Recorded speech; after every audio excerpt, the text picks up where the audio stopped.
Si vous avez dépassé 60 ans et que vous remarquez devoir vous lever plusieurs fois la nuit pour uriner, ou que vous avez l'impression de ne jamais vider complètement votre vessie, ou encore que vous restez de longues secondes à attendre avant que le jet ne commence, je vous invite à prêter une attention particulière à ces signaux. Car non, ils ne sont pas simplement la conséquence normale du vieillissement. Ces manifestations traduisent en réalité un mécanisme plus profond, bien plus fréquent qu'on ne l'imagine. En tant que spécialiste de la santé masculine, j'ai observé ce tableau clinique chez d'innombrables patients. Et je peux vous affirmer ceci, votre prostate tente de vous alerter. Dans bien des cas, ce n'est pas l'âge qui est en cause, mais vos habitudes du quotidien. Des gestes anodins, répétés sans y penser, finissent par exercer une pression continue sur la prostate, la faisant grossir et devenir plus contraignante. La bonne nouvelle, c'est qu'en identifiant ces comportements, vous avez la possibilité de les modifier. Et ce simple ajustement permet à votre organisme de retrouver un meilleur équilibre, de réduire la pression exercée sur la région prostatique et de retrouver un confort urinaire. Dans ce programme, je vais vous présenter 3 habitudes très courantes qui, à bas bruit, participent à l'augmentation du volume prostatique, ainsi que les alternatives que vous pouvez mettre en place dès maintenant. Ces comportements sont extrêmement répandus, même chez les hommes globalement en bonne santé. Pourtant, répétés jour après jour, ils finissent par fatiguer le système urinaire, favoriser l'inflammation et perturber l'équilibre délicat de la prostate. Vous allez découvrir lesquels, comprendre pourquoi elles posent problème et voir quels ajustements simples peuvent transformer votre quotidien. Si vous en avez assez de ressentir inconfort, urgence fréquente ou l'impression que votre vessie dicte vos journées, ce message vous concerne directement. Et retenez ceci, vous n'êtes pas condamné à vivre avec ces troubles. Le corps a une remarquable capacité à se rétablir, à condition de supprimer ce qui l'irrite en permanence. La première habitude silencieuse qui accentue l'hypertrophie prostatique est quelque chose de banal, presque universel, surtout lorsque nous sommes pressés ou que nous n'avons pas envie d'utiliser des toilettes publiques. C'est le fait de retenir ses urines trop longtemps. Vous pourriez penser que différer un peu le passage aux toilettes n'a rien de grave. Mais lorsque cela devient systématique, cette rétention prolongée exerce une forte contrainte, non seulement sur la vessie, mais également sur toute la zone prostatique. Rappelons-le, la prostate se situe juste sous la vessie, à la base, et entoure l'urètre comme un anneau souple. C'est ce canal qui permet l'évacuation de l'urine vers l'extérieur. Imaginez donc ce conduit comprimé par un cercle devenu trop rigide. Il suffit alors de peu de choses pour ralentir considérablement l'écoulement. Lorsque la vessie se remplit excessivement, que ce soit lors d'un long trajet, devant un film ou parce que vous ignorez l'envie en faisant vos courses, elle se dilate dans toutes les directions. Et cette expansion exerce une poussée directe vers le bas, contre la prostate. C'est comme si vous appuyiez en permanence sur une éponge déjà sensible. À force de répétition, cette contrainte mécanique provoque des modifications subtiles mais réelles. Le tissu prostatique perd de sa souplesse, s'épaissit et s'enflamme. Ce cercle vicieux contribue, chez de nombreux hommes, au développement progressif d'un volume prostatique excessif. Ceux qui retardent régulièrement le moment d'uriner, pensant tenir le coup, jusqu'à être chez eux, finissent par développer ce que l'on appelle une obstruction du bas appareil urinaire. La vessie est prête à se vider, mais le passage est trop étroit.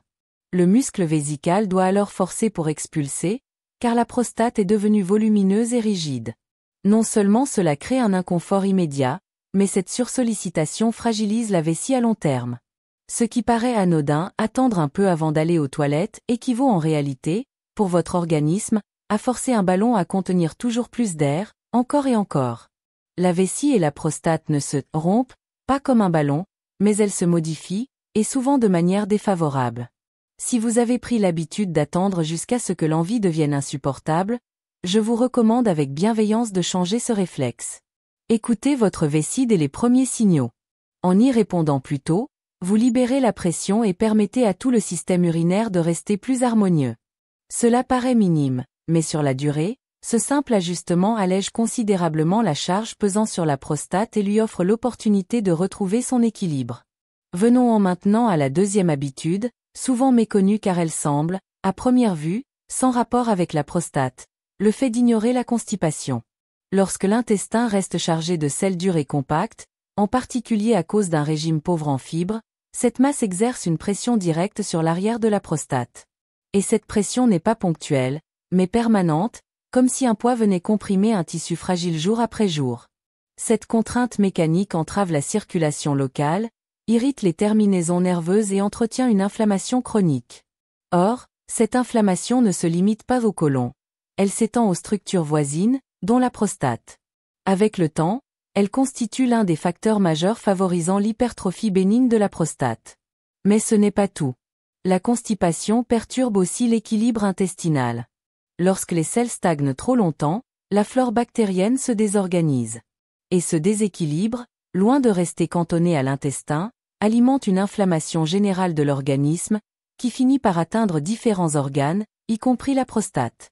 L'alimentation moderne, notamment chez les personnes âgées, est souvent trop riche en féculents raffinés, pauvre en fibres, saturée de produits industriels, de fromage, de viande grasse et trop pauvre en eau. Ce mode alimentaire ralentit la digestion, assèche les selles et bloque progressivement le transit, parfois sans que l'on s'en rende compte immédiatement. Ce qui commence par une paresse intestinale occasionnelle devient alors un cercle vicieux.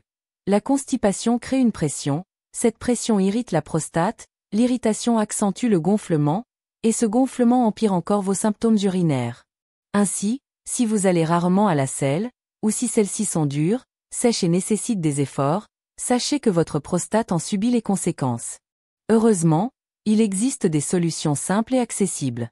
Vous pouvez commencer à enrichir doucement votre alimentation en fibres grâce à des sources naturelles et apaisantes, davantage de légumes cuits, des fruits comme les pruneaux ou les poires, des céréales complètes telles que l'avoine, ou encore de petites aides digestives comme les graines de chia ou le lin moulu.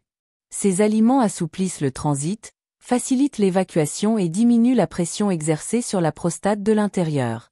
Lorsque l'intestin se vide régulièrement et complètement, la prostate retrouve enfin un certain répit. C'est comme libérer un couloir encombré. Dès que le passage est dégagé, tout circule mieux. Abordons à présent la troisième habitude, extrêmement répandue, surtout à l'âge de la retraite, lorsque le rythme de vie ralentit et que l'on privilégie le confort à l'activité. Il s'agit de rester assis de longues heures sans bouger. Que ce soit devant la télévision, à un bureau, en consultant son téléphone ou plongé dans un livre, le temps file, et l'on réalise à peine que le corps est resté immobile bien trop longtemps. Ce qui paraît reposant en surface engendre en réalité une stagnation interne. La région pelvienne où se trouvent vessie, intestin et prostate, a besoin de mouvements subtils et constants. Elle dépend d'une bonne circulation sanguine et lymphatique pour recevoir l'oxygène, éliminer les déchets et conserver ses tissus en santé. Lorsque l'on reste assis trop longtemps, cette dynamique s'interrompt, le sang circule moins bien, l'apport en nutriments ralentit, le drainage lymphatique s'affaiblit. Les déchets inflammatoires s'accumulent alors précisément dans la zone prostatique. Or la prostate, glande souple et délicate, ne tolère pas cette stagnation prolongée. Comme tout tissu vivant, elle requiert un flux sanguin de qualité.